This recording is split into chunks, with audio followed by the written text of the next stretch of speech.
Hare Krishna. Hare Krishna. So we're here and it's Good Friday. But yesterday was Good Thursday and tomorrow will be a Good Saturday, I guess.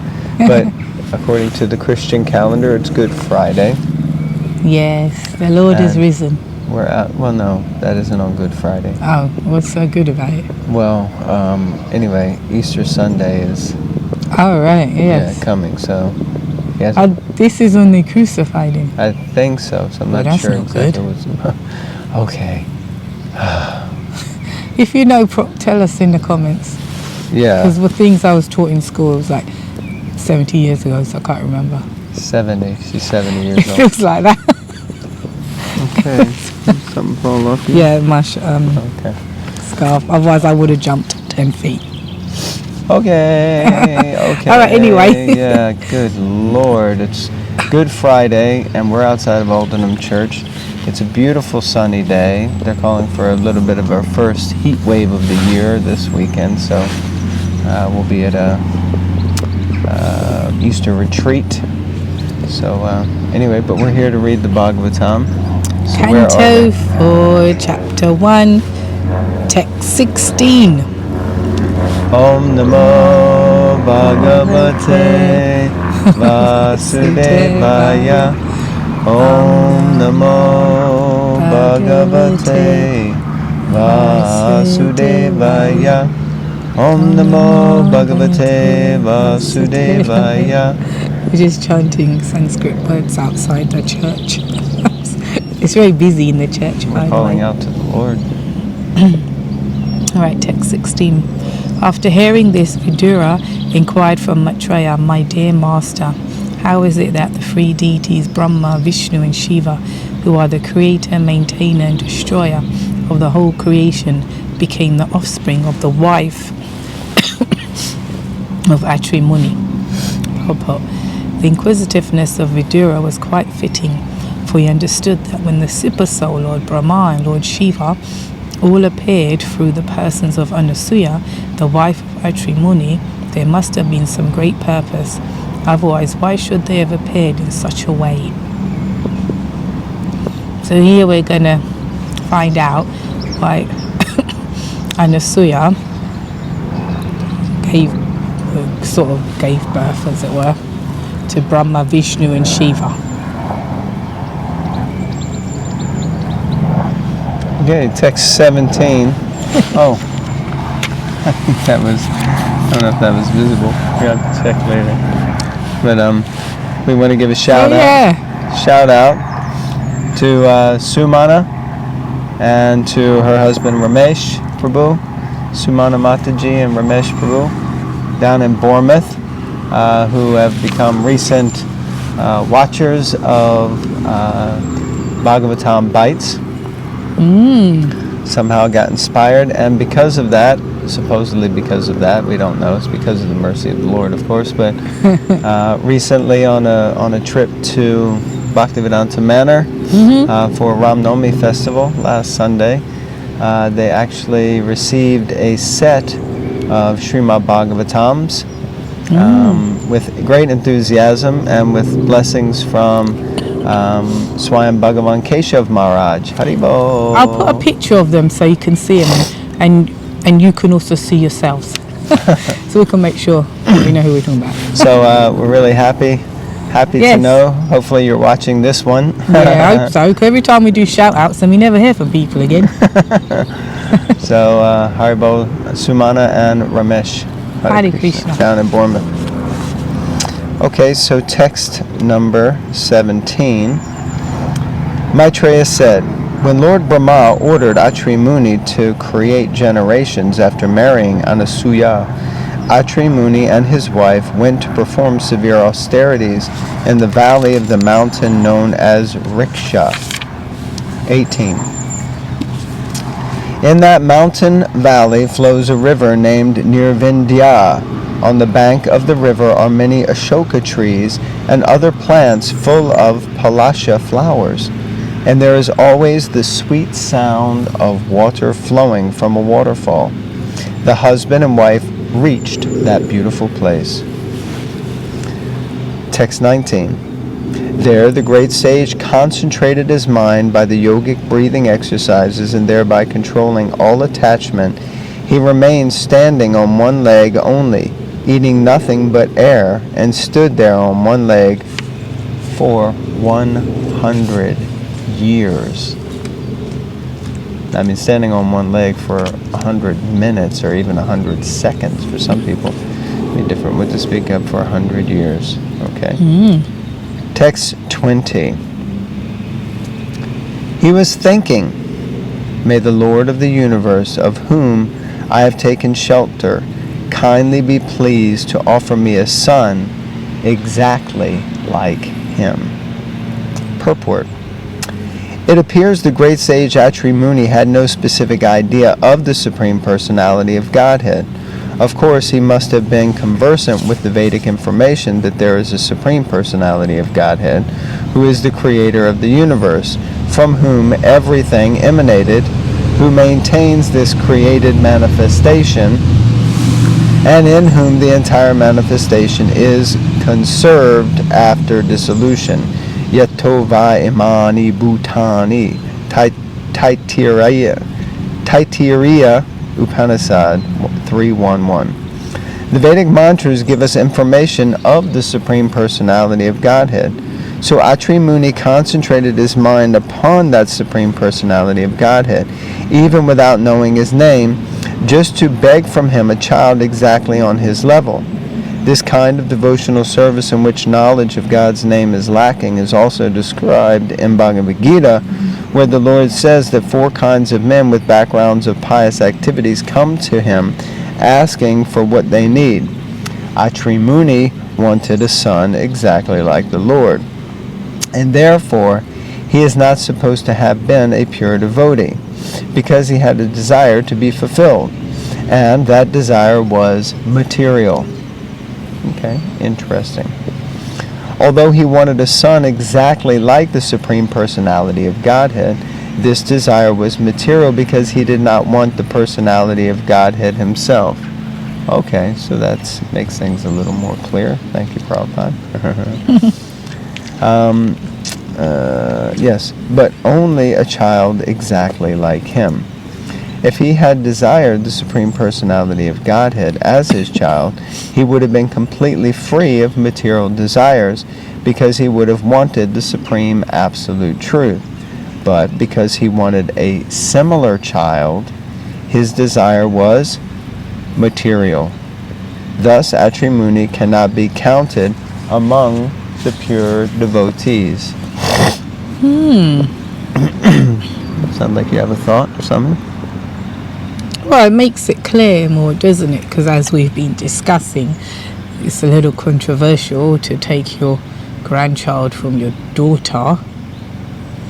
But then we see, and we were saying, oh, because it's eager to see their Lord. But no, there's a certain tinge of selfishness almost, But this is different, right? In what way? Because this isn't the one who wanted his grandson. All right, ignore everything I said. I retract it, and I'm going to just sit quietly now. Oh my Lord! And this, my dear friends, is what you deal with in relationships. So this isn't going to turn into Relationship 101, but oh, I'm sorry, my dear. If I inadvertently upset you somehow, that wasn't my intention.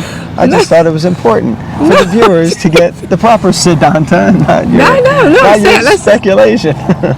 Oh my days. There we go again. Yikes. Got nothing to say. Sometimes that's better. No, I mean, we can go back. Because no. that was Swayambhuva Manu. No, we get it.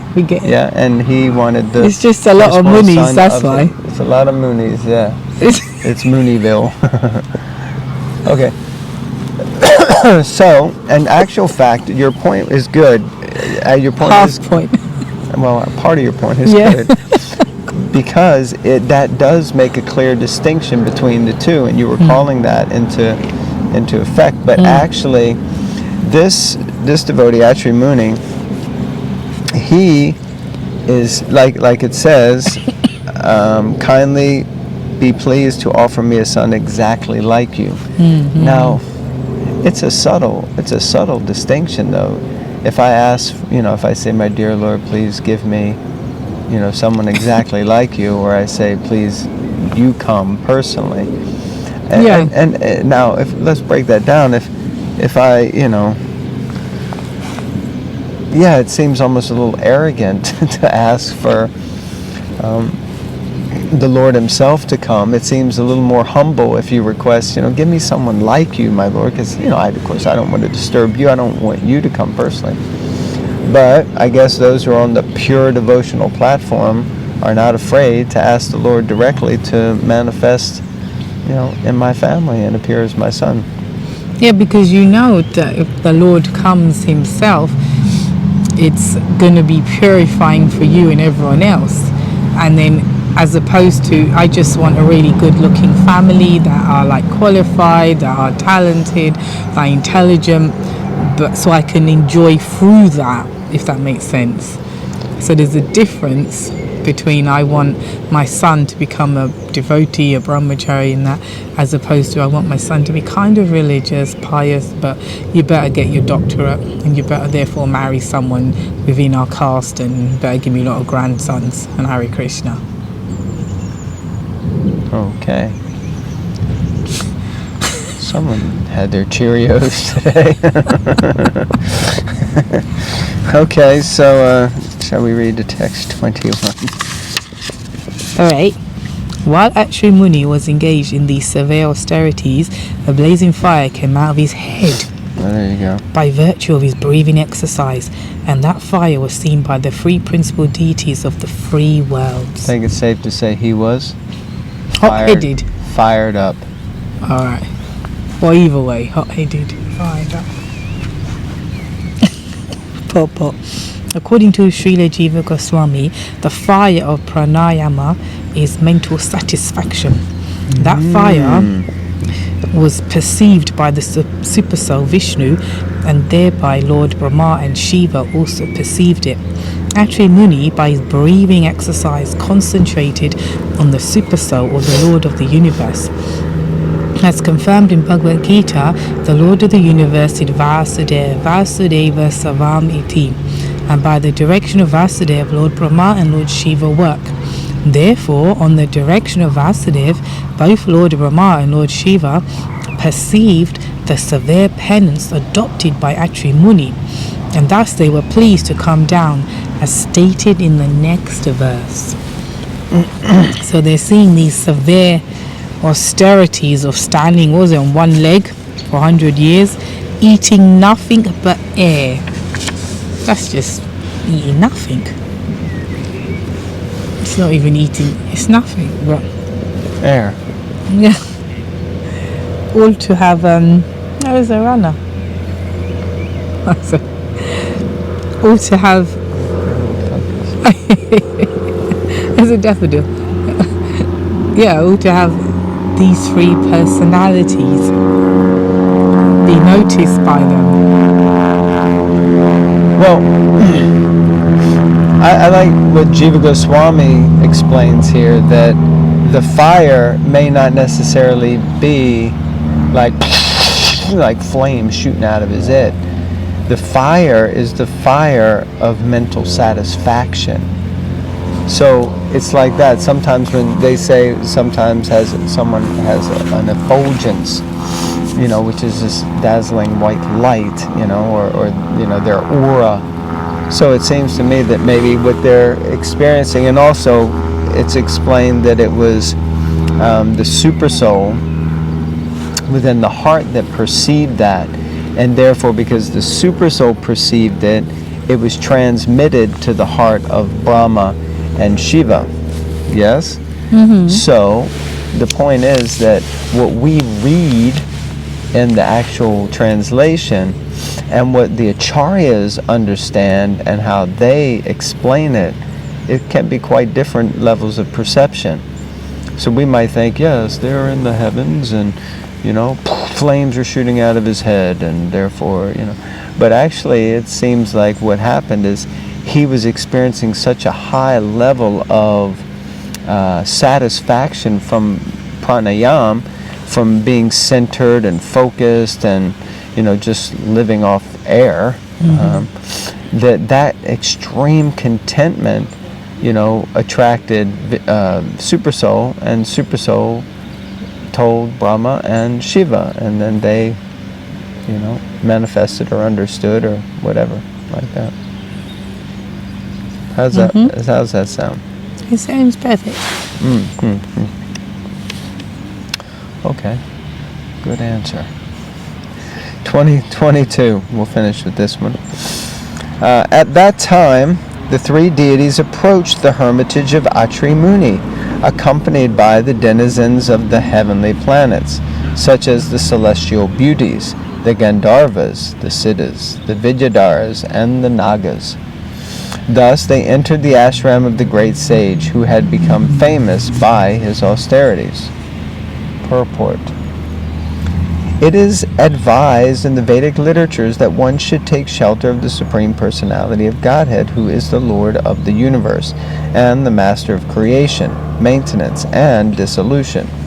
He is known as the Super Soul, and when one worships the Super Soul, all other deities such as Brahma and Shiva appear with Lord Vishnu because they are directed by the Super Soul.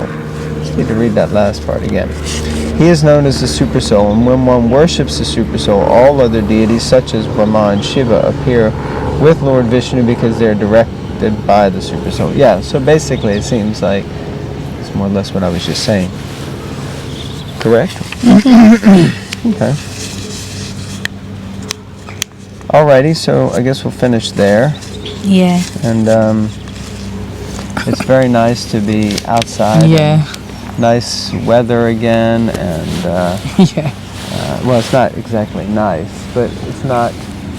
Well, it's getting there. At least it's sunny. It may not be like sunbathing weather, but it's pleasant, and you can see when we're sitting here how many people have walked by. It's such a different atmosphere, isn't it, when the sun is out and Well, I forget who it is. birds are chirping. Prabhupada quoted someone, I don't know, was it Shakespeare or someone like that, who said that, something, Britain or England, there's no, when the sun shines, there's no place better. Yeah. Like that. Okay, we're going to have to go. That's our bus. See y'all later. Hare Krishna. Hare Krishna. Srimad Bhagavatam ki. Right.